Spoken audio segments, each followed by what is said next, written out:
श्रीमद् भागवतम में श्री सूत जी महाराज ने कलयुग के अनेक अवगुण बताए हैं। उसमें से ही एक प्रमुख कथन है अवृत्या न्याय दौर्बल्यम पांडित्य चापलम वच, अर्थात निर्बलों को दुर्बलों को न्याय न मिल सकेगा और जो व्यक्ति जितनी होशियारी पूर्वक जितना बल पूर्वक गाल बजा सकेगा वह व्यक्ति उतना बड़ा पंडित कहलाएगा।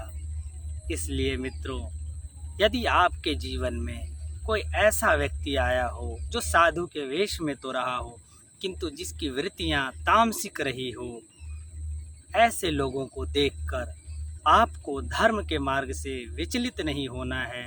धर्म के प्रति कोई ईर्ष्या घृणा द्वेष आदि नहीं रखना है, किसी मान्यता में नहीं दबना है। ऐसे ही लोगों के लिए गोस्वामी तुलसीदास जी महाराज ने कहा है, लख सुवेश जगवंचक जेऊ वेश प्रताप पूजियत तेऊ उघड़े अंत न होय निवाहु काल नेम जिमि रावण राहु। अर्थात कोई लाखों सुंदर सुंदर अच्छे अच्छे वेश धारण कर ले और जगत को ठग ले, क्योंकि जगत तो उनके वेश की ही पूजा कर रही है, किंतु अंत में उनकी पोल अवश्य खुलेगी। और जब उनका पोल खुलेगा तो उनका निर्वाह नहीं होगा, जैसे कालनेमि रावण और राहु का निर्वाह नहीं हुआ। आगे गोस्वामी जी कहते हैं कि ये कुएस साधु सन मानो जिमि जग जामवंत हनुमानो। अर्थात साधु कुवेश में भी हो तो भी सम्मान पाता है, जैसे आदरणीय जामवंत जी एवं हनुमान जी जगत में आज भी पूजनीय हैं। इसी बात को कबीरदास जी अलग तरीके से कहते हैं। वो कहते हैं, जाति न पूछो साधु की पूछ लीजिए ज्ञान।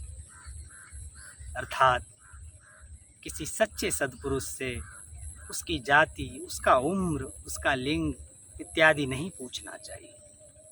आप तो उनमें बस यह देखो कि उनके भीतर आत्म तत्व का ज्ञान कितना है, उनके भीतर भगवत तत्व का ज्ञान कितना है।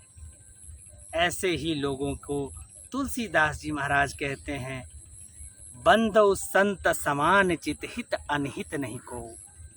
अर्थात मैं ऐसे संतों की वंदना करता हूँ जो सम्यक भाव वाले हैं, समान चित्त वाले हैं, जिनके लिए न कोई मित्र है न कोई शत्रु है, न कुछ हित है न कुछ अनहित है, न कुछ लाभ है न कुछ हानि है।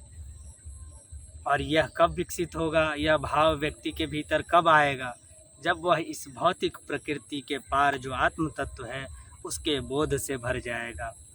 इस विषय में भगवान श्री कृष्ण ने भगवत गीता में अर्जुन को विस्तार पूर्वक समझाया है, उस पर फिर कभी चर्चा करेंगे। आज के लिए आप बस इतना समझिए कि ये सारी बातें आपको केवल इसलिए नहीं बताई गई है कि आप इसकी कसौटी पर किसी और को परखें, किसी और को नापें, बल्कि इसलिए भी बताई गई है कि आप अपने भीतर के जो सत्पुरुष है, आपके भीतर का जो साधु है, उसको भी जागृत करें, उसे भी देखें, पुरस्कृत करें। और अंत में आपको कहूँगा कि सिया राम में सब जग जानी। श्री गोस्वामी जी का ही कथन है यह भी, कि यह जो सारा जगत है उस एक ही परमपिता परमेश्वर का है। इसलिए सभी जीव जंतुओं से एक समान भाव रखिए। जय श्री राम।